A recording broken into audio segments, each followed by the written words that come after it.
today by Dan from the Flirting With Chains Podcast. This is the Guiltless Podcast, the serious edition. We're getting serious today. Which makes me uncomfortable. But It's as it should. I'm probably not going to talk. Well, enjoy the cast, guys. I'll be upstairs listening to something entertaining. This is, we are doing a serious discussion cast, though. It's going to turn into a shit show, though. Yeah, there are going to be laughs, but Joe and I have talked about doing this podcast actually for a while. It's at least 2 months. Yeah. Maybe even longer. Yeah. We've been, I think, kind of looking for the right way to do it, and it actually kind of happened today when we were, I think, texting Dan just about something.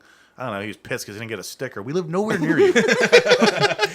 And then we told him what we were going to do, and then Dan's like, I'd actually like to get in on that. And we're like, no, for sure, come up. The reason that I Patrick called this the serious cast, the reason I don't think it'll be that serious, that we are going to be talking about a serious topic and something that, even if we are speaking lightly about it, is serious, very, very serious to all of us. Let's go through the list of things that were serious that we talked about the last time Dan was here that turned into a joke. Blind people. Being deaf. AIDS. Stuttering. The Holocaust. Dude, we hit stutterers hard. So Shout I out to think, Mike Schindler. Yeah, shout out to Mike Schindler, buddy. Who I did Google, and he's a very real person. Not in the movie, though, turns out. Wow.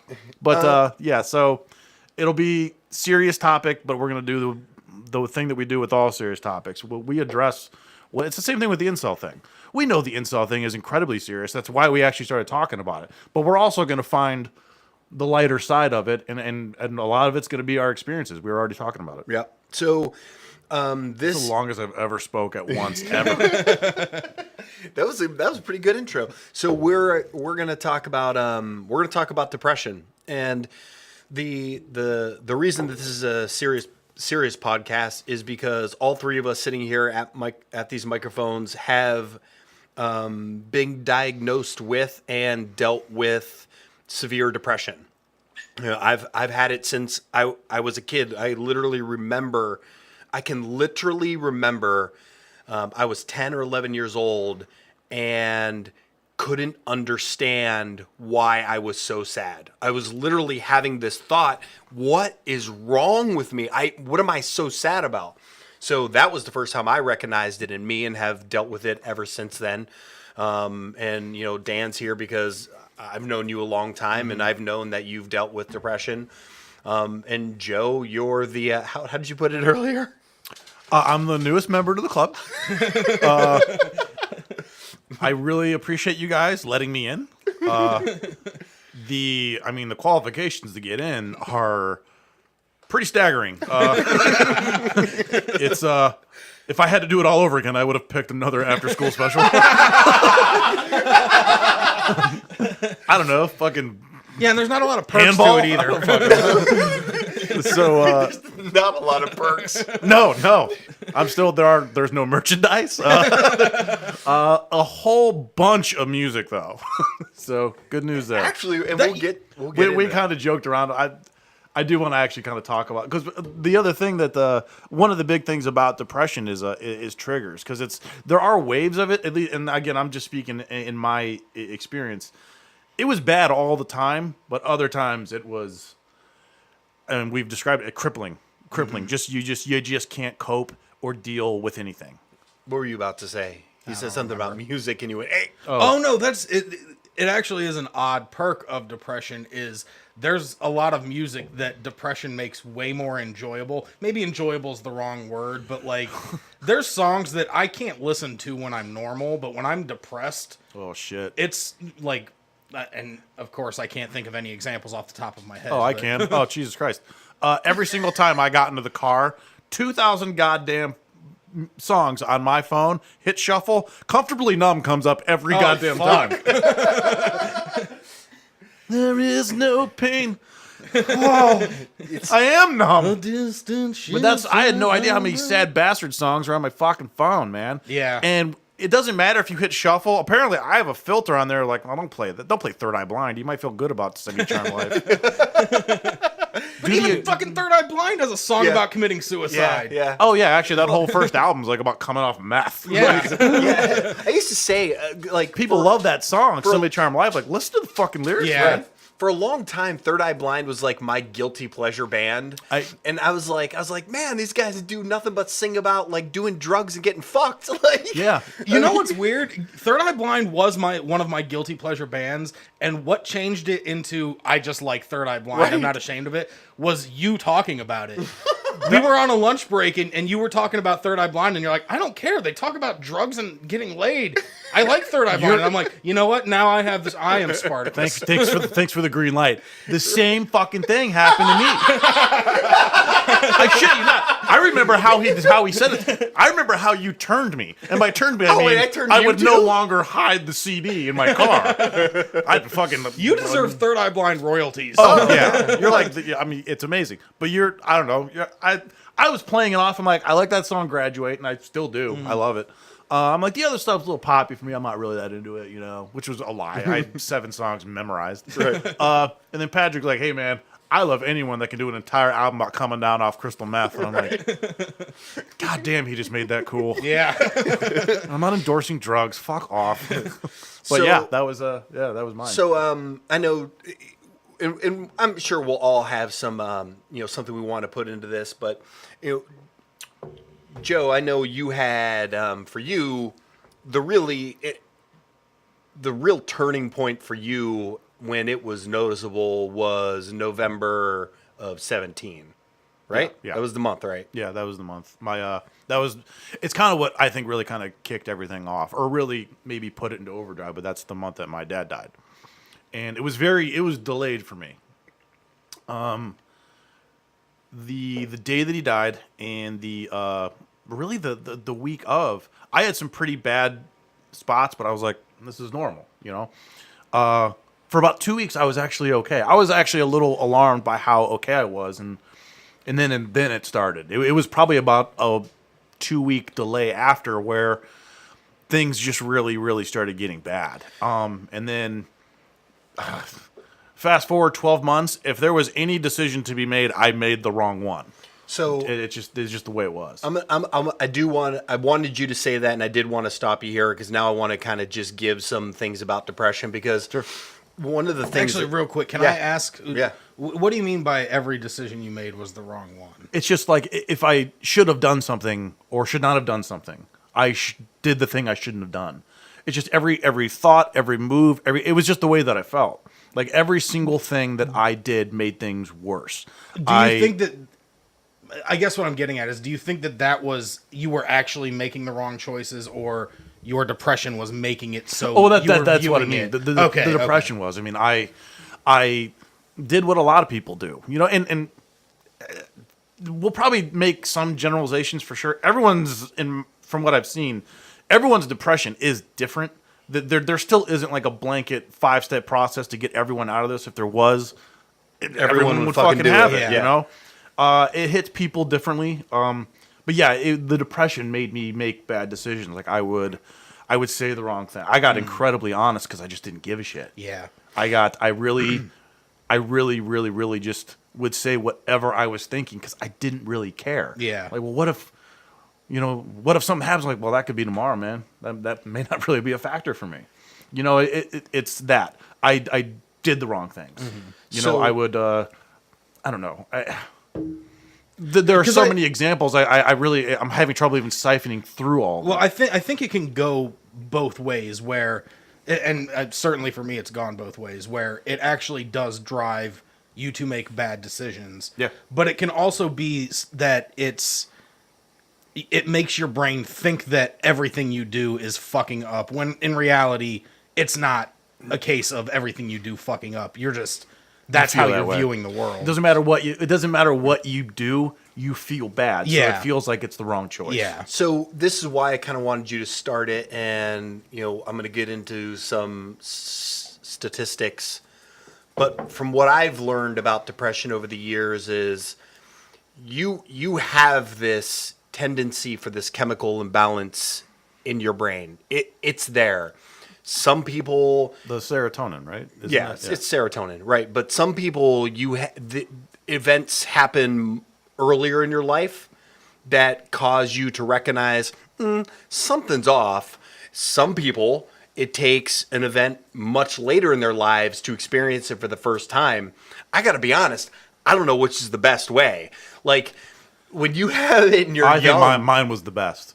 you think? Like, Yeah, I by far had the best I depression. would imagined you would, Well, Joe wins. We can end the podcast. I would imagine like when you're older and that happens for the first time, you're like, what the fuck is happening here? That's thanks for doing that. Also, you haven't done that in a while. Oh yeah, I did. It's kind of it's kind of a version of what's going on. Yeah. I don't know. You know, like you would have thought like as an adult, or I mean, legally I'm an adult, that I would have been able to kind of cope with it better. I don't know. I really don't. I think if you survive it, getting it at a young age is better because you're used to it. That being said, You can at least recognize it. yeah, I think that there's a significant amount of people that don't survive it. Right. So, And so this, yes. So some statistics. 300 million people around the world have depression. And by the way, this is off of verywellmind.com. And this was recent as of like 17 or 18. and by the way, that number, to put it in perspective, anyone that doesn't know, is pretty much the entire population of the United States. Just under. Yeah. And thank you. So it's 16.2 million adults in the U.S., which is 7% of adults in the country, right? Wait, say that again? 16.2 million adults in the okay. United States, which is the equivalent of 7% of the Gotcha. adult population. 10.3 million U.S. adults experienced episodes that resulted in severe impairment in the past year. So that's where, most of us would fit. Nearly 50% of all people diagnosed with depression are also diagnosed with anxiety. And Ding, you ding. see that all the time, that anxiety and depression are hand in fucking hand. Yeah. It's estimated that 15% of the adult population will experience depression at some point in their lifetime. And that seems like a small number to me. Because I think it's interesting, and we are going to end up talking about this, and I don't want to go down this road yet, so don't gravitate toward it. But when you experience depression, it's shocking how many people around you have not. Yeah. Or appear to have not, or aren't at least telling And you make they it have. very Yeah. clear in their first sentence that they do not know anything about it. Yeah. In the effort to save you, they push you farther down the hole. Yeah. Not So- intentionally. Not intentionally. And we're going to wrap up this with what I found to be an amazing fucking article. But we'll get to that. Just kind of like, look, if you're listening to this and you know people who, if you have been depressed, you're going to know everything we're talking about. If you've never been depressed, you can't understand. It's impossible for you to understand. And that's not to say anything negative about you, Correct. that you have a No, limited no, cognitive capacity or anything. Right. It's Not at nothing like that. Well, it's the same thing as like if we have somebody if we know someone that's a heroin addict, none of us have been. Can I confirm that? None of us have been heroin addicts. Not addicts. Confirmed. Enthusiasts. I've gone through opioid withdrawals, but Well, what I mean by that is if we did know somebody, and I know people who have, gone to rehab because of extensive drug use. I don't know what they're going through, but my reaction to them is going to be, just do this, just stop, Yeah. just stop doing drugs. Like, are you out of your fucking mind? Yeah. I literally can't function if I don't have heroin in Yeah. my body. And I'm like, nah, man, you'll be fine. Like, no, they call it dope sick for a reason. Like, it actually, people can die. I Yeah. mean, they can't just stop doing it. It's the same thing. Like, I don't know how to get someone who's been doing cocaine for 3 years straight every single day to stop doing cocaine. Yeah. I don't know how to do that. That's why all drug fucking, what are they? All drug counselors are former drug addicts. Yeah. Because they know how to Yeah. do that. Yeah. But yeah, I mean, Oddly enough that you say that, I have actually found, and this is purely anecdotal and just my own personal experience. Oh Christ! And actually, Facts or leave. I don't know if you know this bumming me out. podcast, but we stick to hard, cold facts, Dan. Not a fact. Not a sentence. okay, if I just say it's a fact, does that count? Yeah, we're not going to check. Yeah, All right, yeah, cool. This we're is not- a fact. Oh, okay. That a lot of people that go into like psychiatry and psychology and become therapists and such got don't, it. but a lot of them don't.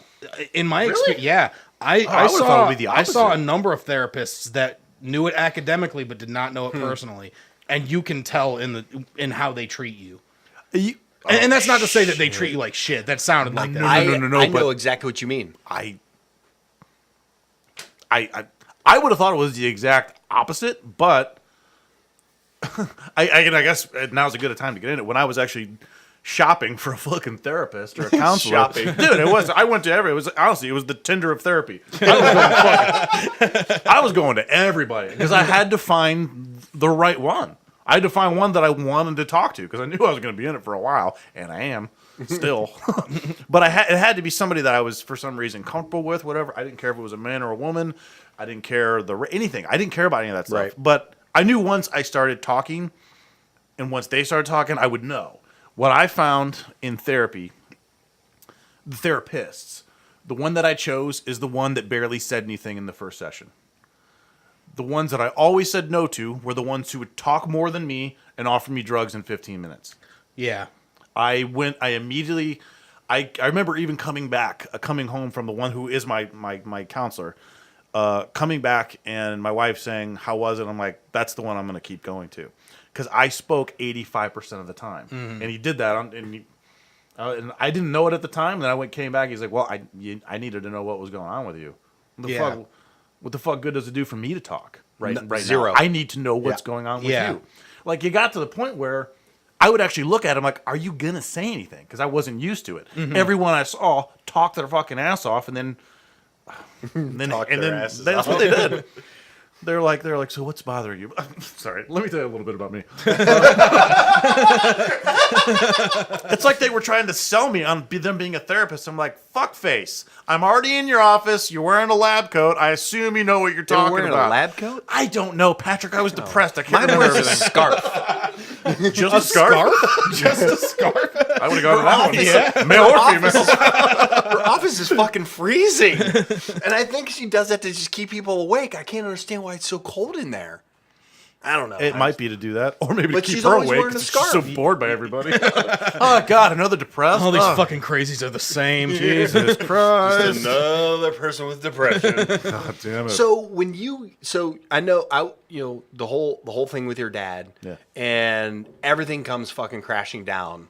Like, do you remember like the first time you're trying to fucking like itemize what's happening with you? Do you like? Was there like this moment you're like, I don't get this? Not itemize. I do remember coming home and saying to my wife, I'm just like, I think I have to talk to somebody. Like, this isn't going away. The way that I would always describe it to people, because it's the only way that made sense to me. It's like when you're really, really scared, you're incredibly embarrassed, and you're tired, and no matter how much you eat or drink, you're hungry, you're thirsty, your stomach hurts, it's like a pit. Times that by 20, and it's all the time when you're awake. And what about Yeah. what about for you? When was the first time that you recognized in your life that this was something you were dealing with? The first time that I actually recognized it, it was when I went in. Okay, so this would have been probably about 2010-ish, maybe 2011. But I was going through crazy anxiety, and I woke up. It was actually Thanksgiving of that year. I woke up and I said to myself, this is either going to get fixed or I'm killing myself because I cannot live this way. And that led to me going to see a therapist and everything. And seeing the therapist is what made me look back and realize, oh, not only have I been dealing with anxiety since I was a kid, I've been dealing with depression since I was a kid. Yeah. And the thing that it's calling it funny, whatever it is, it's funny to me. the therapist asked me, how frequently I had suicidal thoughts. And I was kind of hemming and hawing, and I was like, not really. And she was like, let me tell you how we define suicidal thoughts. It's any kind of daydreaming about suicide or thinking, whether or not you should end your life or maybe things would get better. And I was like, oh yeah, I do that all the time, but everybody does that. And she's like, no, everybody does not do that. but That's the depression way of thinking, though. Yeah. This is You what, rationalize it. Yeah. And it's so funny because, and look, But everyone does that. we're laughing. Yeah. We're laughing about it. Yeah. And Joe and I were talking about this. We're laughing about it because the three of us here have all done that exact thing and just thought, well, fuck, everybody probably thinks about how to put a hose from their exhaust pipe into the window of their car. What do you mean you've never thought about that? We were joking around before you got here because he had mentioned something about that. Like, I mean, there were times like, you're Googling how to best, end everything with carbon monoxide in the car. I'm like, oh, that's easy. And I walked through the steps like, this is what I got to do. Oddly enough, that's one method that I never did Google. In which, But I've Googled plenty. Just Right. we're all in that club. I have an app.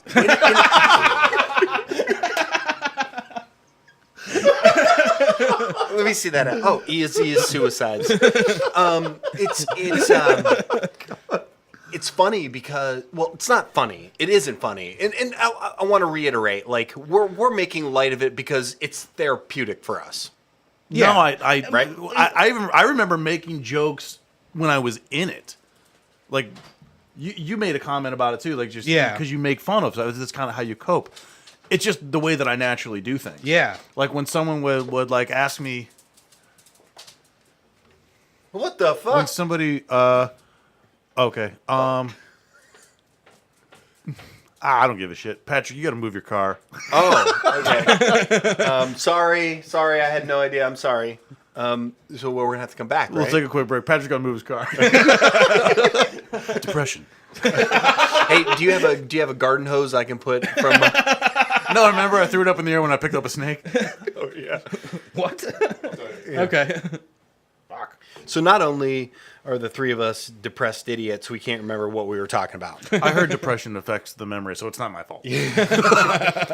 So basically, just a quick rundown what happened. Our head of marketing / my wife came downstairs and told Patrick that he had to move his car. She looks so mad. She looked fucking pissed. Yeah. Yeah, you should say you're sorry before you leave. Then she points at her phone, and you look at your phone, and you said, "You got to move your car."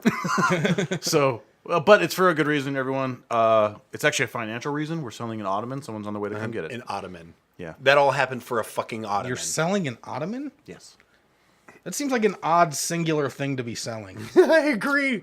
Well, we tried to wrap it up with a pound of cocaine, but they didn't take it. So it's just the ottoman. Do you still have that pound of cocaine? It's a half a pound now. Sorry, I'm depressed. And this podcast will be 6 hours long. Topics will vary. With no more breaks. So to be perfectly honest, I don't know what we were talking about. We were talking about killing ourselves with carbon monoxide poisoning. Oh, what I was that's right. about to say was, it turns out So nonchalant. Oh, I got it. Remember? The carbon murder. it turns out that you basically can't do it with North American cars in today's day and age because emission controls are so fucking Goddamn good. hippies with their fucking They ruin green everything. energy. So Joe and I were talking, like, basically, here's what you do: you get a Camaro from 1975. You get a 78 Trans Some Am. real American muscle. You get a real fucking car, not a fucking Prius. You know what a Prius can kill you is it runs you over. I'm sorry. Hold on. I can't. The funniest premise in the world to me is someone trying to kill themselves with a Prius With an and electric- just being in there for like With an electric car. all day. They come out just like all wet from like. They're all depressed. They come out like, my God, I even suck at killing myself. Probably makes it worse. Oh God. Oh man. Sorry, but yeah, that is what that is the last thing I remember. I think we were getting into something else, and then marketing ruined it. No, well, it doesn't really matter. So, the first time you experienced it, we talked about the first time you were kind of like finally realizing like, holy shit. So once you kind of said, acknowledged, I need fucking help. What was your experience like then? So, and I know you had already said like you went shopping for therapists. So now you found a therapist. That is what it is. I found one, and then it was a lot of, even though I am still under the impression he's not telling anyone anything I'm saying, I was still super closed-lipped because I was not used to it. I'd never done it before. So when he was like, what was that experience like? It was fine. When in actuality, no, it wasn't fine. It was fucking horrible. You know, I still didn't want to tell him stuff. Yeah, and you have to. Yeah. So I think it was probably a solid month before I was telling the full truth about everything. And just because I'm just like, I can't believe I don't want to talk about this. And he'd be like, you can talk about it. I'm not telling anybody. You don't know me. If I see you in public, which I did see him in public. No shit. Jesus Christ. Holy shit, I saw one of my therapists in public once. Yeah, it was like seeing a goddamn Yeah. dodo bird. I was like, what the, holy shit, go to the other room. Go to the other room. Outside the room. Just do it! But it was, I don't know, for me it took a while for me to start actually doing it. And then I had a couple that were really, really good. I had a couple that were really, really bad. Not therapists, like sessions. My experience, most therapists are bad. But I don't know. It took me a while to kind of get accustomed to it because even though the process makes sense to me, you know, the oath they take to not talk about it, for some reason, just in my head, he was going home like, dig what this fucker said to me today. And I don't know. It took me a while. It took me a long time, and I was going multiple times a week for a month before I started doing. When you started doing therapy, Patrick, I'm looking at because this is an audio medium. That's never stopped us before. It's never stopped you before. Yeah. Visual joke Joe. Visual joke Joe completely ignores we're not on TV. But Patrick, when you started going to therapy, did you have a similar thing where it took you a while to? Oh, dude. I had the answer is yes. I met with a dude who was a fucking hippie and he had an acoustic guitar and Wait, what? well, he wasn't literally a hippie, but like But your therapist had an acoustic guitar? yeah, he had an acoustic guitar in there. It's Stop like, brushing over that like that's some normal shit. that's what I'm saying. Like, but You're saying that so nonchalantly. That's amazing to me. here. So this is kind of how I thought your sessions would go. It was like,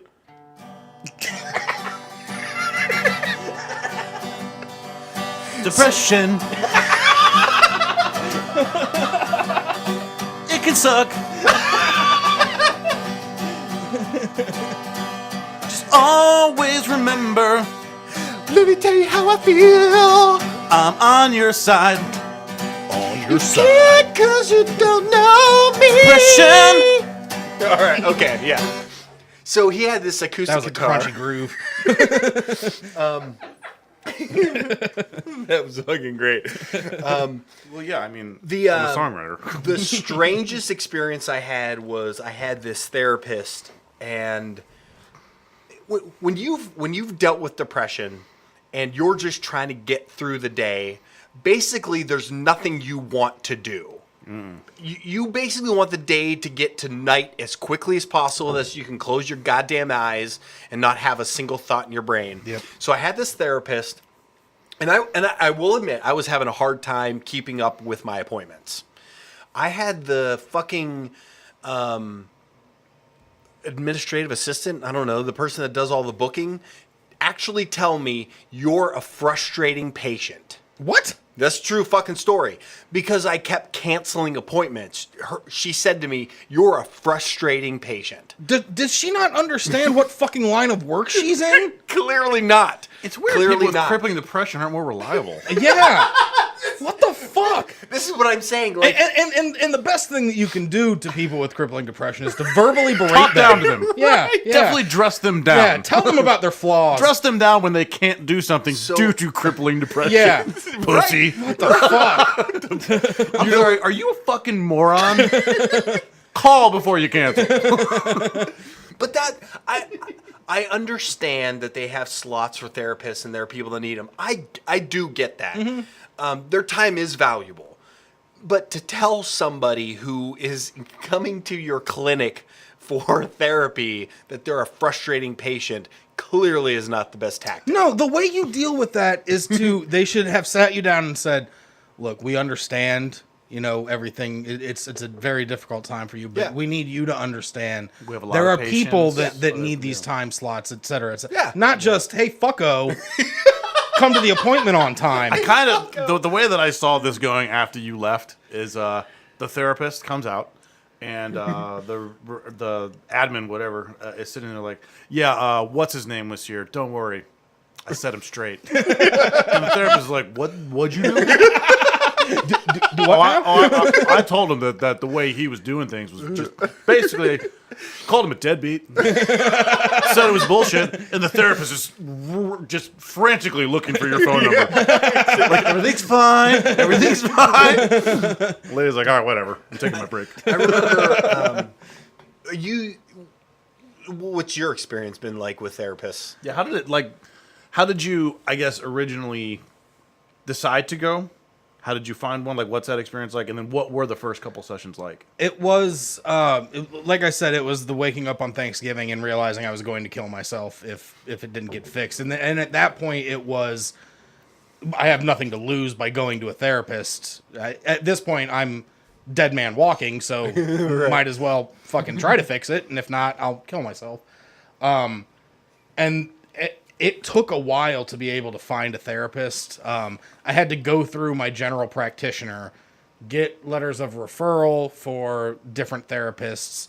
And so many of them have like 6-month waiting periods and shit. Like, oh, okay, I'm sure it'll be fine in 6 months. Yeah, exactly.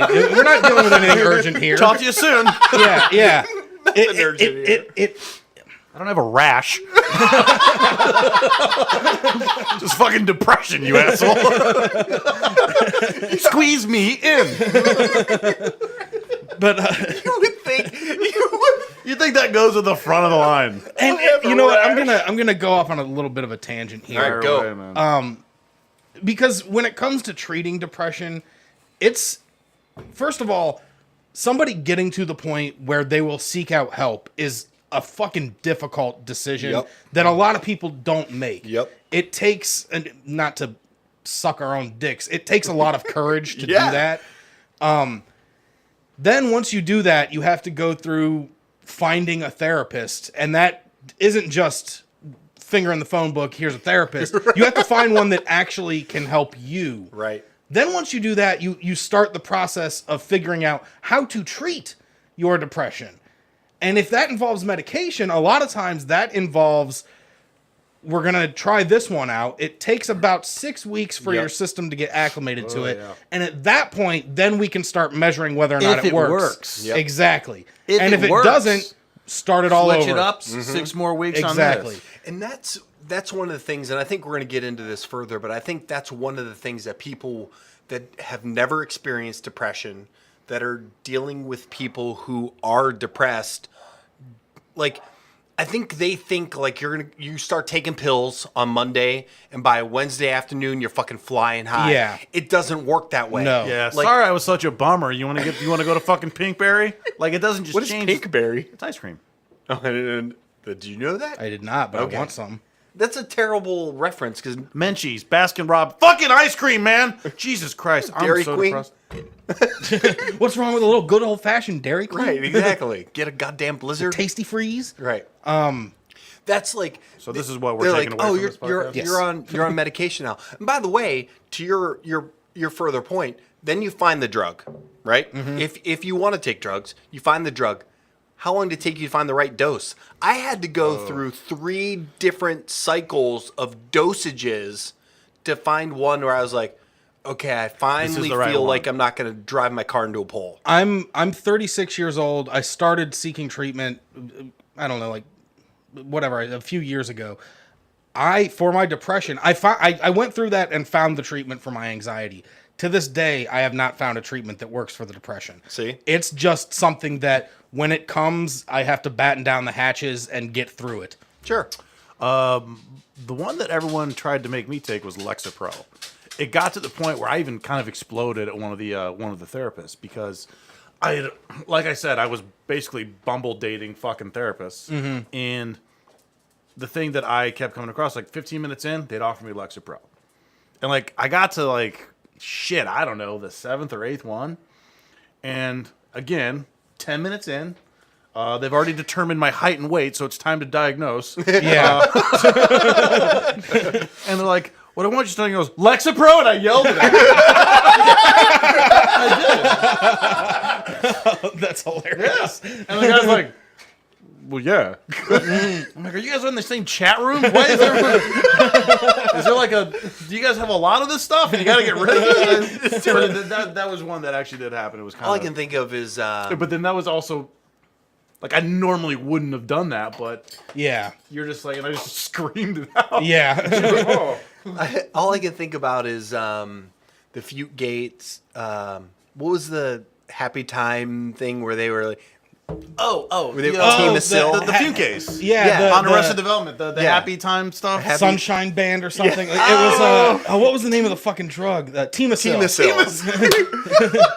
There's no I in Team-a-sil, at least not where you think. and then maybe would read the list of side effects. Team-a-sil causes shortness of breath and erectile dysfunction. But Triangle. But that's the thing about like, and it's really hard for people who have never been through it to understand what a goddamn journey that is. Yeah. And by the way, me as the patient, believe me, I'm just as fucking anxious. Yeah. Like, I want this shit to get better. Is it 60 milligrams? Sure. Didn't work. Give me 90. Whatever it takes. Yeah. Also, don't say milligrams. Pill. Oh. Okay. No, I mean to the doctor. Oh, yeah. Probably 90 milligrams. Like, you know, I'm not a fucking thermometer, right? Like, please, just 1 or 2 of those. But to the people that haven't gone through it, it's important to communicate to them. There's not a magic fix. It's a process. Yeah. But I think it's also very important. Anyone that might be listening that is going through depression, it's tough to say, but I don't want to sugarcoat it. It's going to be a process for you to deal with this, but you can deal with this, and shit can help. It's not an easy road, but it can get better. Yeah, It does. It will. 3 examples sitting here. Yeah.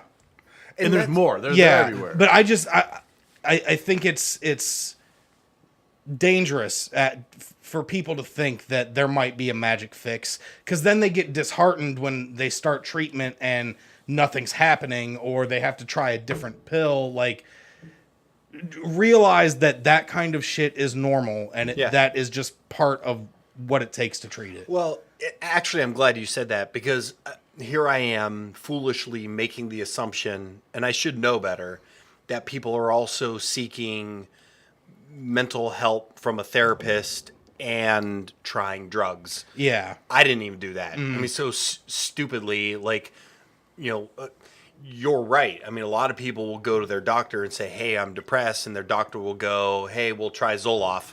Yeah. And, we're going to start here and we're going to go through it. And they have nobody.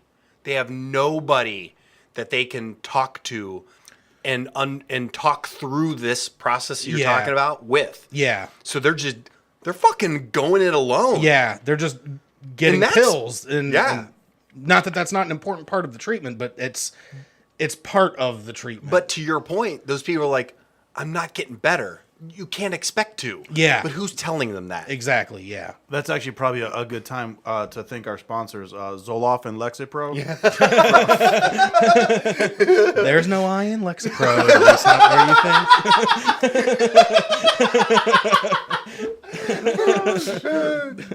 The triangle at the end. That's what made the whole thing work. So it's funny, and I'm teeing you up here. So I was very recently talking to my therapist, and she said that, hey, I think you need to very seriously consider taking some time off work and going through intensive therapy. And I brought that up to you, and you were like, oh no, I fucking did that. And I was like, oh, did you? I did. Okay. I did. For a couple weeks, it'd be like 3 hours at a time. Yeah, I knew it was like long periods of time. It is. It is. It actually doesn't drag on, though, either. It actually goes, I thought it went pretty fast. It went pretty fast for me because I was so angry. So the way, and this was just my experience. I'm not saying that this is the way it is. So if that's a direction to go, I could just tell you where not to go. But it was conducted by somebody who would hand out like not a pamphlet, like a docket, like a packet, like of exercises and shit to like go through. And I felt like she was more concerned with getting through the docket than listening to everybody. And it was in a group setting. I remember there was a woman in my group, this older woman, very, very, very sweet. But she, I mean, Jesus, man, the first day that I was there, I was like, damn, like, maybe I'm all right. You know, I mean, she was in a really, really, really bad state. And the thing that I thought the group stuff was for the group people that interact, 'cause it's people that are, you know, going through similar experiences and kind of bounce, you know, yeah, I've been through that. Or you know what, this worked for me. Shit like that, but I think actually would work. As soon as that would start, the woman conducting everything reels everyone back in, like, yeah, let's get back on track here. See, fuck. And I'm like, Yeah, at the end of my thing, I actually had to go. I went to like the head shrink, whatever. I don't fucking know. It was like a hierarchy of these fuckers. And It's 1981 this was again. The Grand Poobah. yeah, the VP of shrink. I went to her, and she's like, "How was your experience?" I'm like, "It was pretty bad.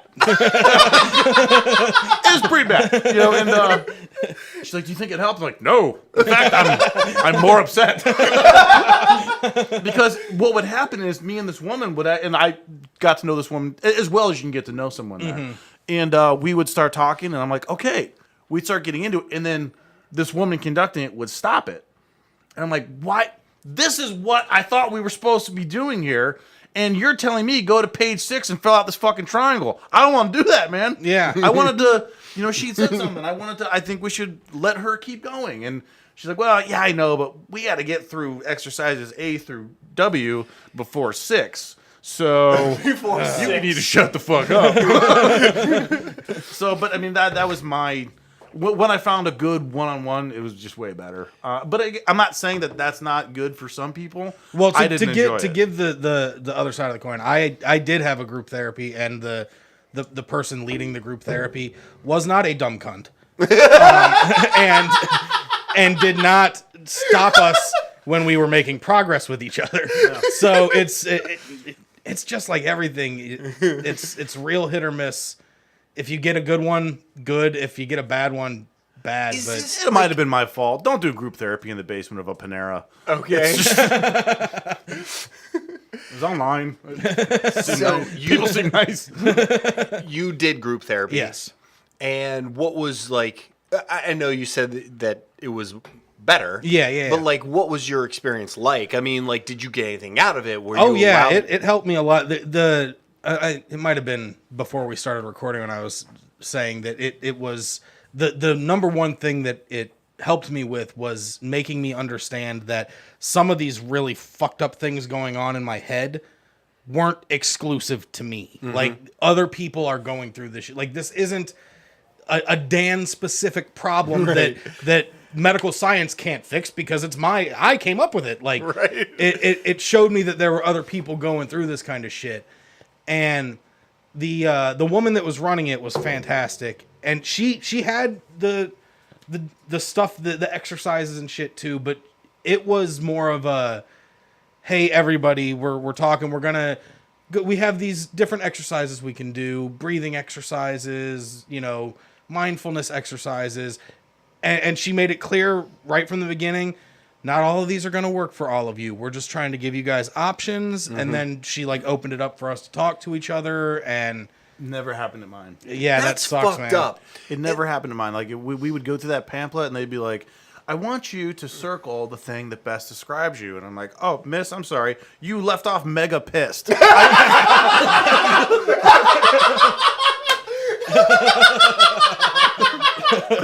I'm just going to go ahead and write that one in. I'm writing mega pissed and homicidal toward insert therapist here. It's just, I don't know. I'm glad that worked. And that's kind of what I was expecting, the open it up for people to discuss. I think that's really, really helpful. Yeah. And that's what I was expecting. And when that would happen, I was like, this is fucking why I'm here, man. This helps. This makes me... I was like laughing. I'm like, holy shit, I forgot how to do that. Right. And then this broad is just like, everyone stop and get out your crayons. Let's fill in these blocks. If we don't get to page 6A, heads are going to roll.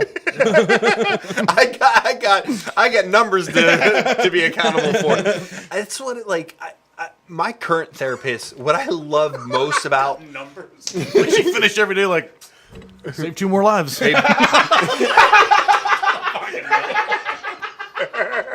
Nailed it again. I mean, this therapy thing, I am fucking crushing.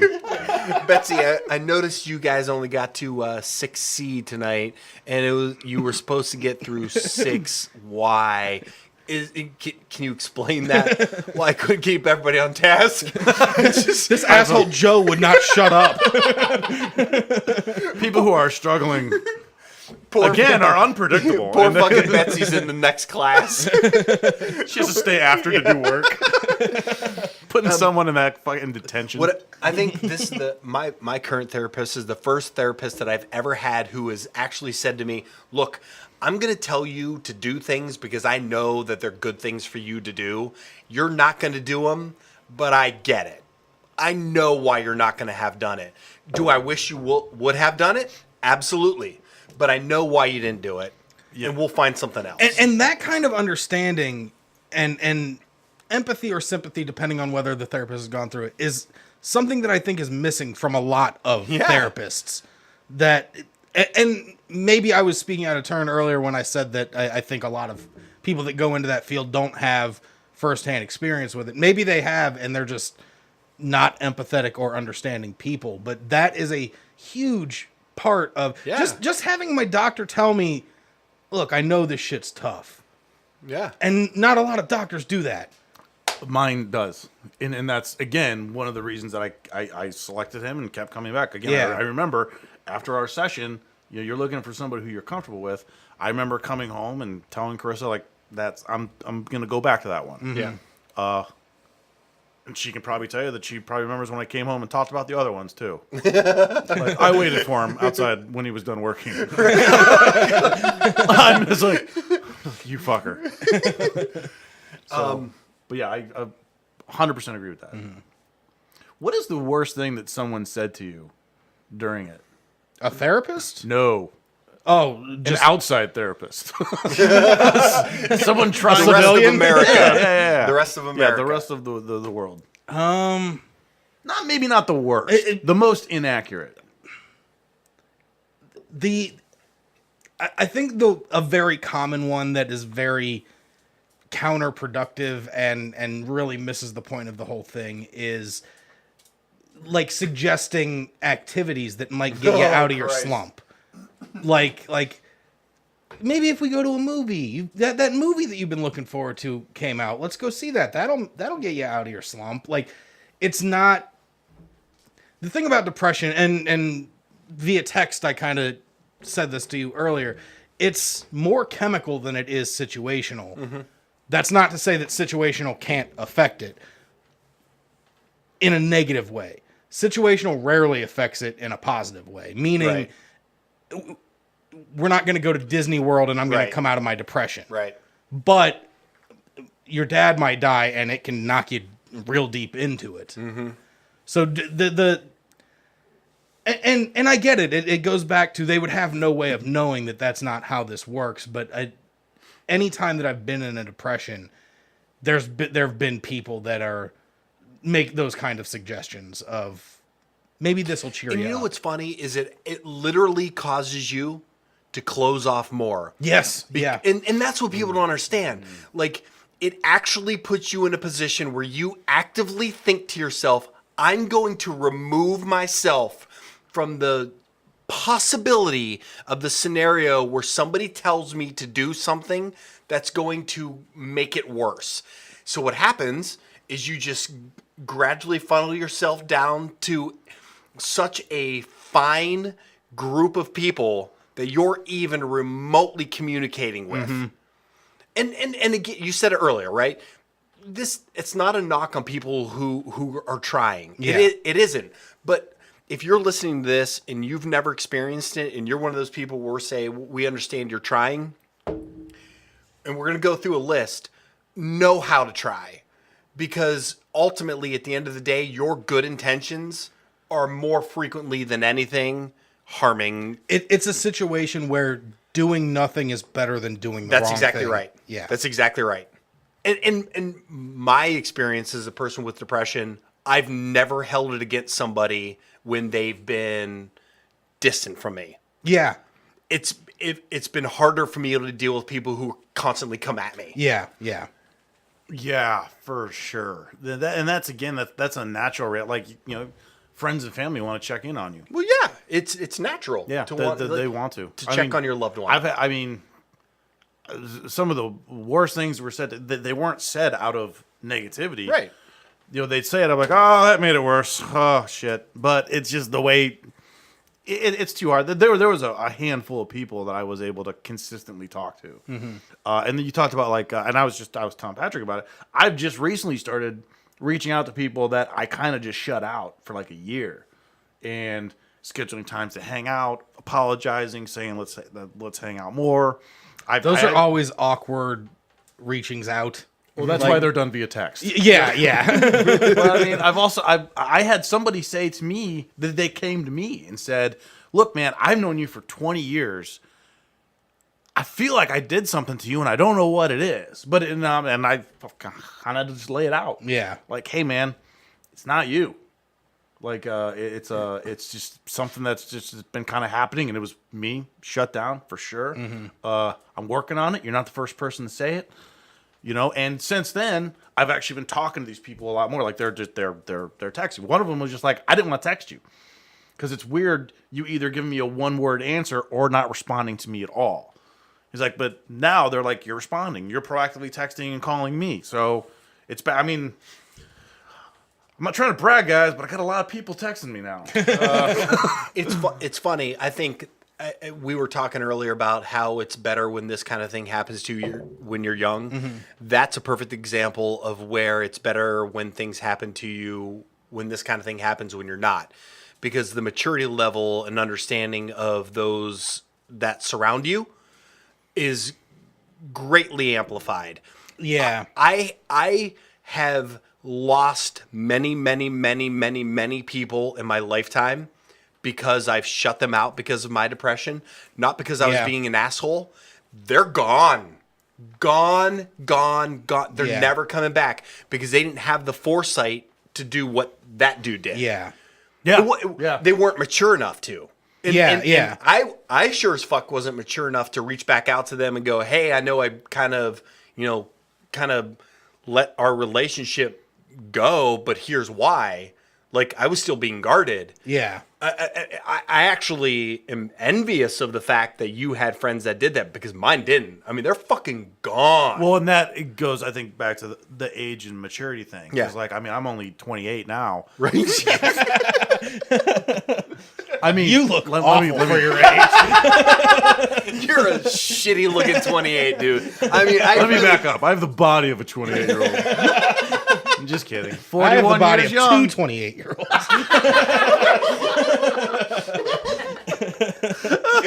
But it's the... I just ate a 28-year-old. Oh, God. But it's Carissa, you want to make a 28-year-old joke? I'd like to. Just the closest one. But it's the age thing. It's because of the maturity. Like, if I'm 24 and this happens, well, fuck you. Then don't respond. Yeah. You know, when, you know, being 40, 41, 43, 36, you kind of want to know, and you can be more direct, and you can be direct in a respectful way. And that's what he did.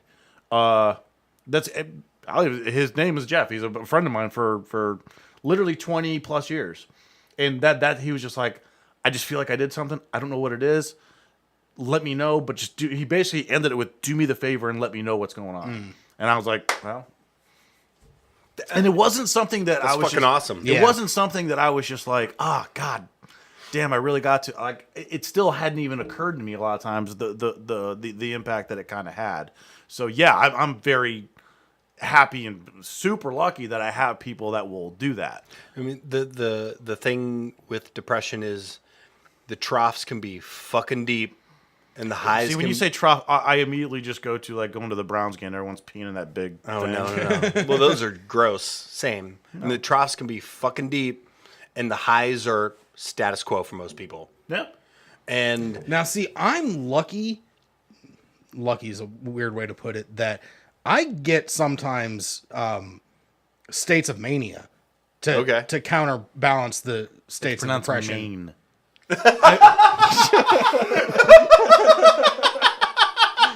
Fucking idiot. I feel like you're paying me back for the it's pronounced Argentina from my... No, I'm paying you back because I was trying to give myself a body compliment and you shot it down. You double 28-year-old. I forgot what I was saying. Argentina. Oh, sorry. you were talking Mania. You're lucky for some reason and no one gets it. It's kind of a light bipolar, actually, with me, where I go through crazy lows, but then every now and then, super crazy high, which can be very dangerous because it leads to, in other people's shit, like, I'm going to ride my motorcycle without my helmet on kind of shit. Yeah. I'm not nearly that energetic even in my manic phases, but it does come with some super high happiness. It's great. It's nowhere near an even split. Yeah. It's vast majority of the time. And that must make your bottoming out that much more difficult then. Sometimes it gives me a little bit of a, when this is over, I might bounce back and have a real great weekend. So let me ask you this, because that sounds like there should be a poster with a cat on it. You're gonna bounce back. Have a great weekend. Hang in there, buddy. So I want to ask, and man, I hope you said this when we were recording. You were talking about how you're struggling for the last couple of weeks. In communicating with your fiance and understanding. Yeah. So how does this change that moving forward? Like, how are you communicating to her, like, sweetheart, you just don't understand? Like, how is that all, like, how are you working through that? Short answer is I'm not. Like, I'm still so in the middle of it that my brain is... Again, crippling is such the right word for it. Like yesterday, I went to work and I live like 5 minutes from where I work, and I came home on my lunch break, and I sat down in a chair, and I sat in that chair for the entire hour of my lunch break doing nothing, and it came to 1 o'clock, and I was like, I need to get back to work, and I could not. As much as I tried, I couldn't lift my hand to get my phone out to text my boss, hey, I'm not going to be in this afternoon. It took me another half hour to get the energy to do that. Like and frankly, the fact that I'm up here was a Herculean effort on my part. Like, I'm still very much in the shit right now. So my brain hasn't even been able to get to the, how am I going to approach this and fix it with the fiance. I'm so glad you said that, because I think one of the things that people who have never experienced depression in their lives, I think it's super difficult for them to understand how hard it is to do the simplest things. In the deepest parts of my depression, I would literally figure out in my brain, okay, I woke up at this time. I can do this very specific thing until this time, then I can nap. Yeah. I can sleep from here until there. And then when I wake up, I'm going to do this. I would schedule everything in my brain around how many times can I shut my goddamn brain off, because I'm not going to make it until the other end of the day. unless I can think as little as possible. Yeah. And I mean, and I'm not saying that that's where you were when you were talking about it, but that's what you're doing. You're you're just like, I got 30 minutes, 30 more minutes, and then this. Yeah. And then 2 hours, and then I can come home and I can do this. Yeah. 3 hours, I'm going to eat. I'm going to watch TV. I'm going to go to bed. Yeah. And I ended up texting my boss and saying, I got sick on my lunch break. I can't come back in. And then I immediately went to my bed and did not get out of it until 8 that night. There you go. You know what's funny about that? What you just described is how I knew I was getting better. Because you stopped doing that? No, because I actually started planning things outside of the next hour. Oh, gotcha. Kind of like in a frantic pace, because I think I was excited. Because, a lot of times, someone would be like, what are you doing Saturday? I'm like, I don't know, man. It's 10 o'clock on Monday. Yeah. Probably nothing. Right. Because I don't talk to anyone anymore. Right. But, like, once, I think when I even kind of had the realization, like, when I was kind of getting kind of out of it and through it a little bit, is that I started, like, planning things. Like, planning things in advance. Like, hey, like, right now, I'm in the middle of planning 2 trips months out, and I'm super excited about all of them. I have one. I don't even know where I'm going. I just know that me and Carissa want to go somewhere in March. I don't know where we're going. We're going somewhere, right? Because I've already made up my mind. And it's an exciting thing, because that was not the case. Yeah. Someone would be like, what are you doing for lunch? Like, same thing. Like, well, lunch is 3 hours away, man. A lot can happen. Why don't you get away from my desk? But now, and it's a. And a lot of that is because, frankly, at that point, you don't give a shit if that 3 hours comes. No. Exactly. No. Exactly. And that's what I was trying to say. Like, you block off your days. You figure out a way to survive the fucking day. Day by day, you figure out a way. Here's how I'm going to live today. Yeah. And that's not being fucking dramatic. No, not at all. That is literally figuring out, here's how by the end of this day, I'm 100% positive I will not put a 9mm to my temple. Also, it's not. It's not also being morbid either. It's just kind of the way that you think. Yeah. You think short term because everything kind of sucks all the time. So it's not a negative way of thinking. It's just kind of the way of thinking that you kind of have to do. Yeah. Yeah. And it's survival mode. Yeah, it really is. Yeah. It's just, and you don't even think it's survival mode. You're just like, this is just the way that I think now. Yeah. You don't realize until probably later it is survival mode. But I think it's probably the thing for me, and I'm lucky enough and happy enough to say that it actually getting at the end of it made me happier. Right. I actually, like, when I got out of it and started kind of realizing, like, this, I still can have bouts for sure. It's obviously it's not been as bad as it was last year, but I don't know. I appreciate things a lot more, see things a lot more. Like, I actively, it's almost like you knew that you were. It's almost like you're on a long trip for 12 months. Yeah. Right. And you're trying to catch up. So you're trying to reach out to everybody. You're trying to talk to everybody. You're trying to make up for lost time. It's a weird feeling. And I know that that's where it came from, but I'm not like, I don't want to do it again, but the way that it, no, don't back away. I did that on purpose. but at the end of it for me at least, it made things a lot better in a lot of ways. So here's what I want to do. I want to take a break. I want to allow everybody the opportunity to refresh and then I want to come back. I want to read the 10 things that, like, if you're listening to this and you've never dealt with depression, but you know people who have, there's an amazing fucking article that I want to go through. Is the 10 things that you should really think about doing when you're dealing with somebody with depression. It was really great. Dude, he sent it to me like 2 weeks ago, and I read through it, and I think my response was, I would have gone to my phone, hit all contacts, and sent it to everybody. I haven't read this yet. I'm looking forward to hearing what's on the list. Yeah. Is there anything before we get into that we've left off the table, or? I don't think so. I mean, like again, the only thing again, and maybe it's just the way that I think. I don't know if you guys thought this too, because of mine kind of really starting really at the beginning of last year. I had this thing in my mind. I just wanted to get to 2019. I wanted January 1st to come because I was like, like if you were to ask me in 5 years what's the worst year of your life, I would have no fucking issue telling you which one it was. Mm-hmm. I wanted to get to, and it was just a weird way of thinking. I wanted January 1st to come so bad. I'm like, brand new year, start everything over. Fuck 2018. I was convinced. I'm like, I'm gonna wake up. Like I had to feeling like a, fucking rich, jacked, huge dick. Okay. Turns out, wow, a lot was changing for you. Well, to be perfectly, yeah. Well, a lot of it's delusion. Because it turns out I'm, middle class, jacked, and pretty big dick. Okay. No, you're a huge dick. Okay, so you read between the lines.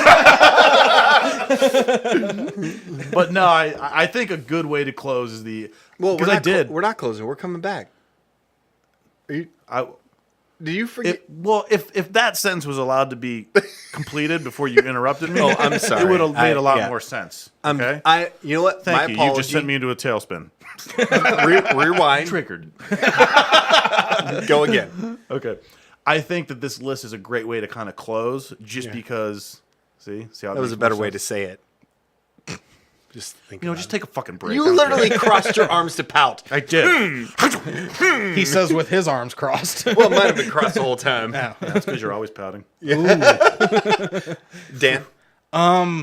There's so much shit. We'll never have enough time to cover it in one episode. The one area that we really haven't touched on, and I don't know that we'll be able to get super in depth with it, is how much drug and alcohol abuse goes hand in hand with this kind of shit. And that's another super deep rabbit hole that we could go down. But you know what? We should. Yeah, we should. so. I mean, incels and depression can be our thing. If you're looking for a very specific podcast, add that shit to your logo. Right. Incels and depression. Also, we're really right behind the Care Bear reboot too. So I had no idea that was there even a going Care Bear on. reboot? No, I made that up. Oh, okay. Oh, and lying too. So incels, depression, lying. All right, so here's what we're gonna do. We're gonna take a break. Refresh your drinks. We're going to come back. We're going to go through this Let's list. refresh our drinks so we can talk about alcohol abuse. And hurry, I need it. All right. Fucking dick. Wait, you didn't tell us about the date tomorrow. Oh, yeah. Oh, well, I'm recording now. I don't want to get into that. I think that's exactly when you should get into it. I'm not Put it gonna on do record. Yeah, well, I don't want to. So, we can get on into that when I'm done recording here. But so I found this article, and it's from purpleclover.littlethings.com. Never heard of. Came across it on Get MSN. all my news there. Yeah. Oh, you do? All the time. And it's 10 simple ways to support someone with depression. And I'm telling you right now, if you're listening to this, I was blown away when I read these. I could have used this years and years and years ago. This is that good. So if you're listening to this and you are indeed supporting with somebody with depression, please take heed. So all right, Maybe I won't have to patch things with the fiance. I can just have her listen to this episode. This is how you deal with me. right. Plus, it gets us feet listens. You should judge. You should share this with her. I yeah, agree. absolutely. I agree. Well, we'll see. I haven't realized that. Okay, so support tip number 1. And I'm going to say something immediately about this, all right? So give me a minute here. Avoid telling them just think positive. Listen, everybody, I couldn't be more clear when I say what I'm about to say. If I had a positive thought in my brain, I'd think it. What happens when you're depressed is your life is literally taken over by every horrible sense of yourself and your surroundings. You can't help it. And I want to take that one step further. Imagine what kind of positive thought you would be thinking, suggesting that to someone. Our brains, when we're in depression, would take that positive thought to its most negative conclusion. Right, yeah. Puppies are positive. Puppies die. Like that's That's what it would be. Yeah. Remember that really happy place you went to? Probably burned down. Yeah. Like, Yeah. it's fucking horrible. And that's the other thing about that too. It's the same thing as just telling a heroin addict, "Oh, we'll just stop doing heroin." Yeah. Oh, I didn't think about Yeah. that. Shit. If it were But that easy, it's not. if it were that simple, It wouldn't be a would- problem. Everybody would do it Yeah. instantly. Support tip number 2, try reaching out first. Sometimes people with depression become withdrawn and reduce or cut off contact with friends and loved ones. I'm sorry, I've been drinking. If you're concerned about someone but haven't heard from them, give them a call. A simple "I was thinking of you" can make all the difference. Yeah. Yeah. I was a little bit on the fence with this, only because I was getting calls and texts from people who I hadn't talked to in like a year. And this was the only reason. Like normal, like when Carissa did this almost the perfect frequency, where she'd be like, "Hey, just checking in, see how your day's going." And she always did that.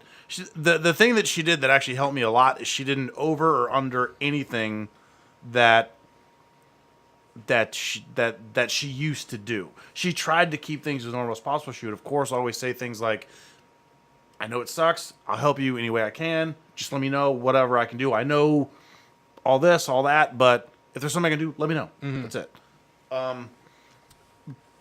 But that's kind of the one reason that I kind of wasn't 100% on board with this one, because I was getting a lot of, and I'm like, okay, well, I know why you're reaching out. That's a great point. Yeah.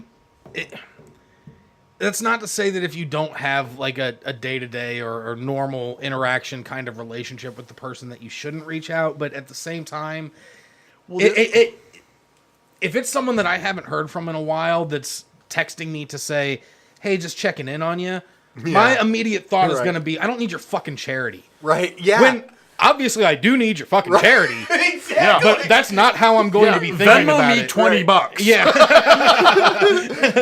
But like mine was also the other thing about it. It was, and I didn't notice at the time. A lot of them now haven't heard from them anymore.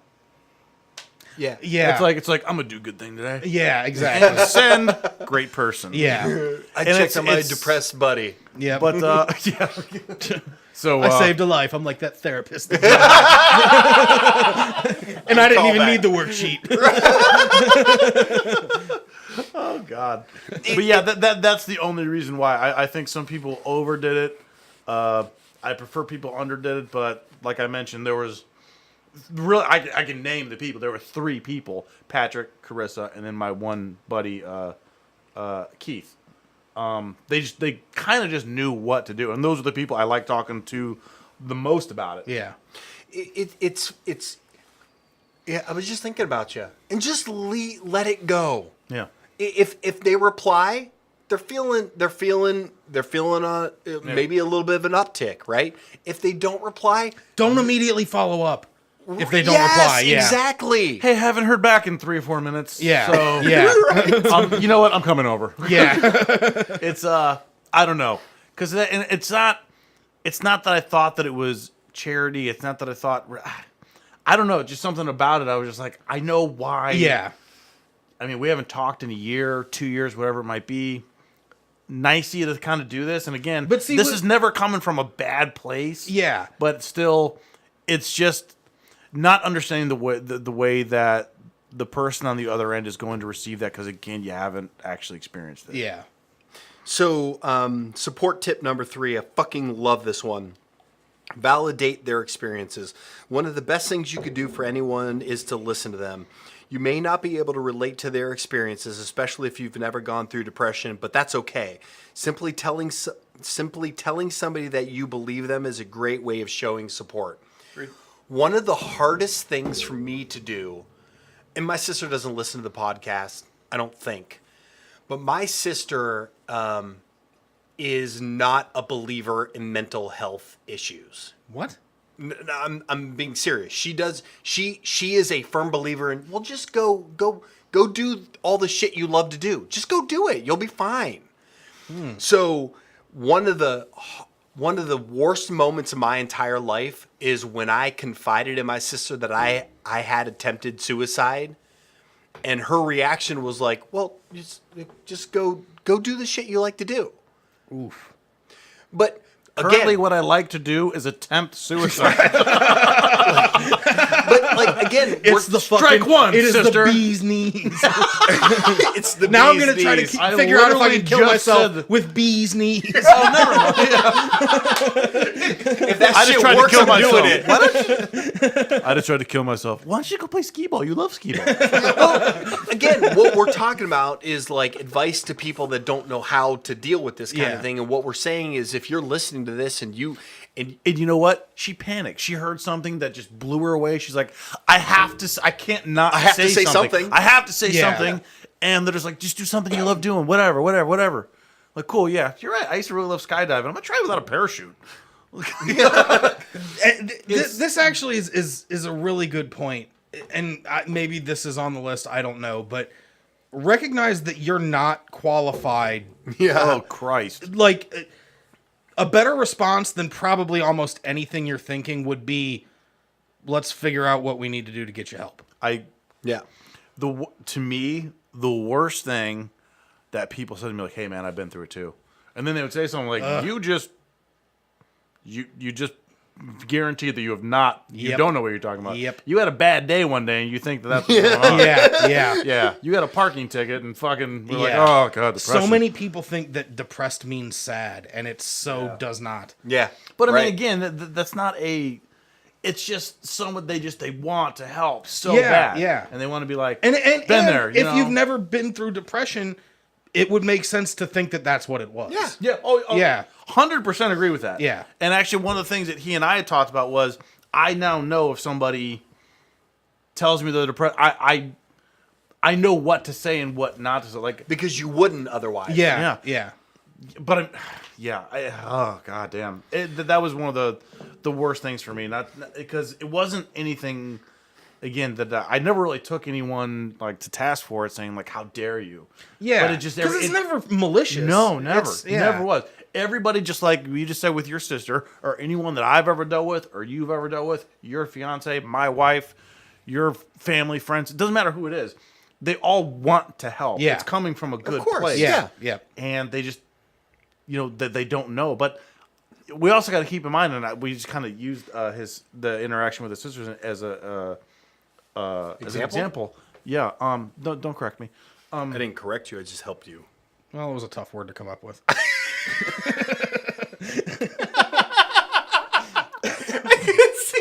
Anyway, we're See probably why gonna you wrap it stumbled up. with that one. It's 3 fucking syllables, guys. And there's an X in there. No one uses X.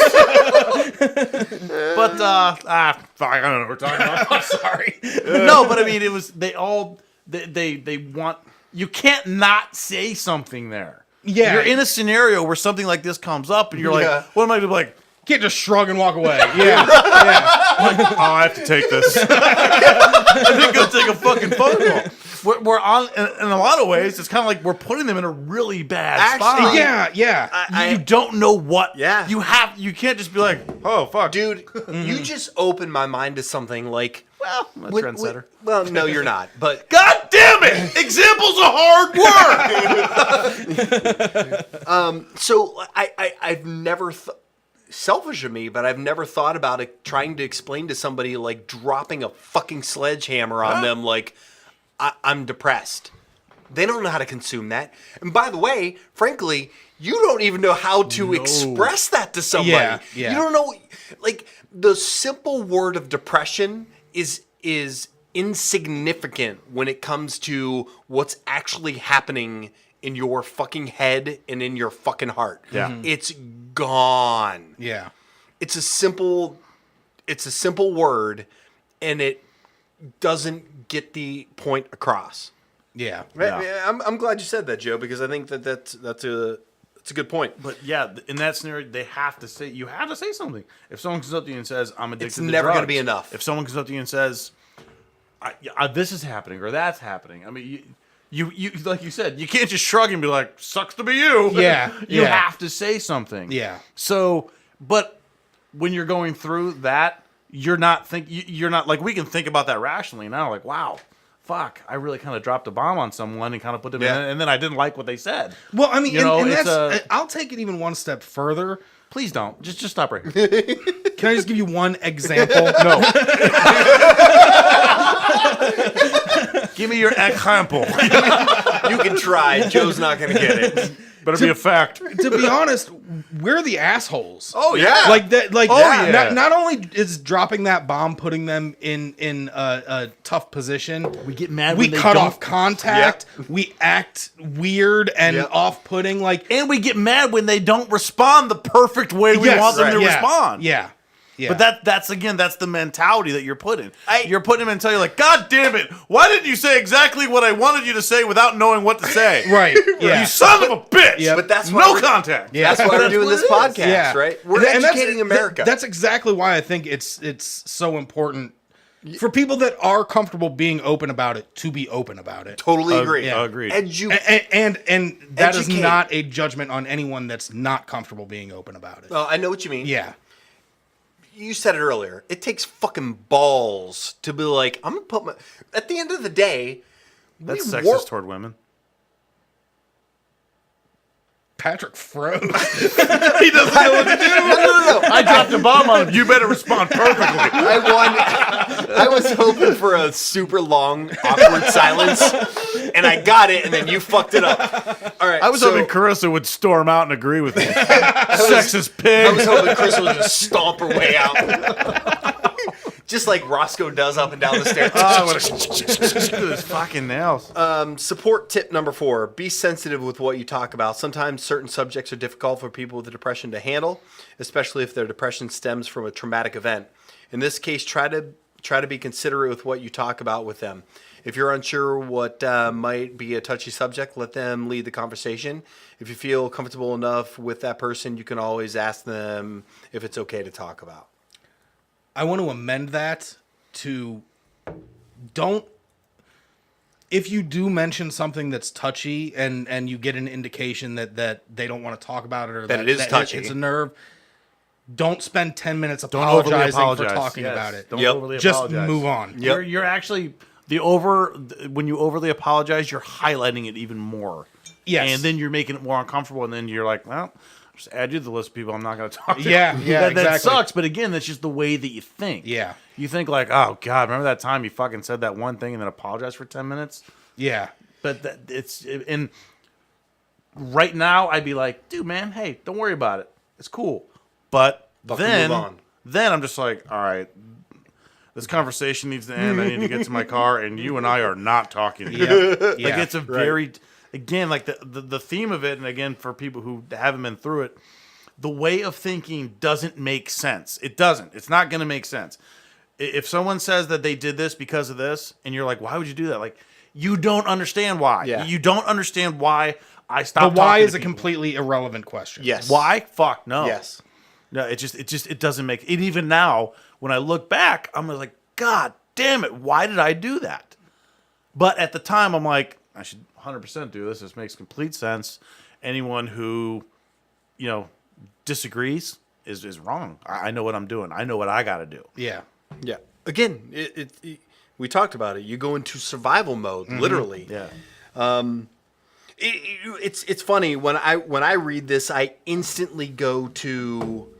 I wrote something on a post-it note today. I was just sitting there and I was having this moment, and I was thinking about somebody had asked me to do a painting for them, and I was like, man, that kind of struck a chord with me, and I wrote down, "Break a heart, create art."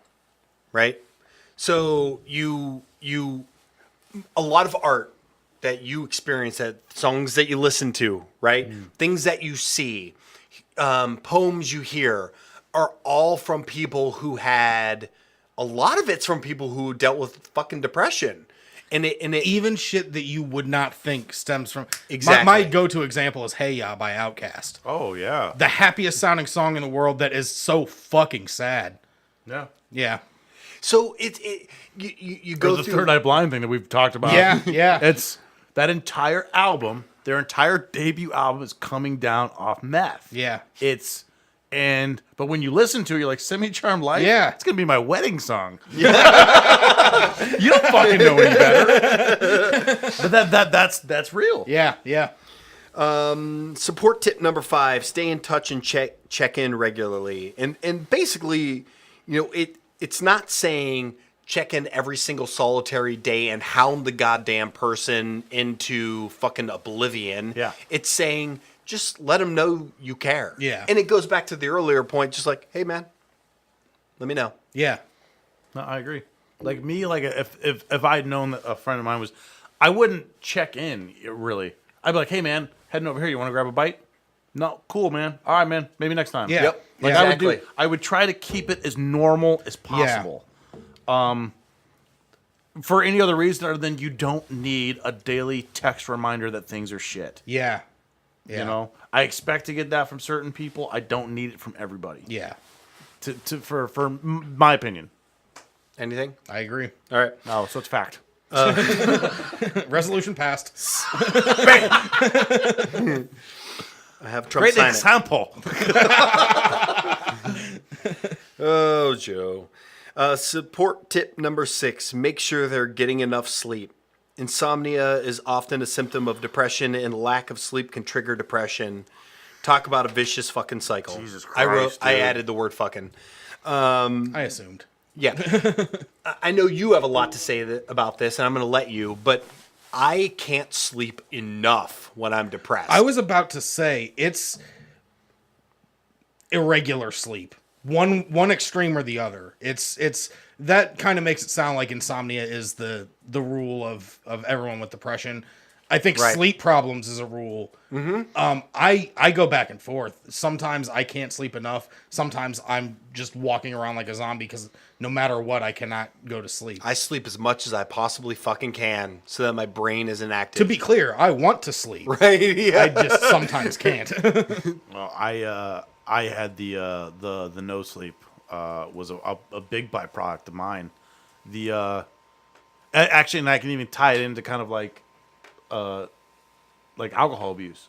I got to the point where I couldn't stay asleep, and all I wanted to do was stay asleep. Mm-hmm. I could fall asleep, and I'd wake up 20 fucking times. I couldn't stay asleep. Right. So I would actually make sure I would, have a couple belts before I go to sleep, because I'm like, that's going to keep me asleep.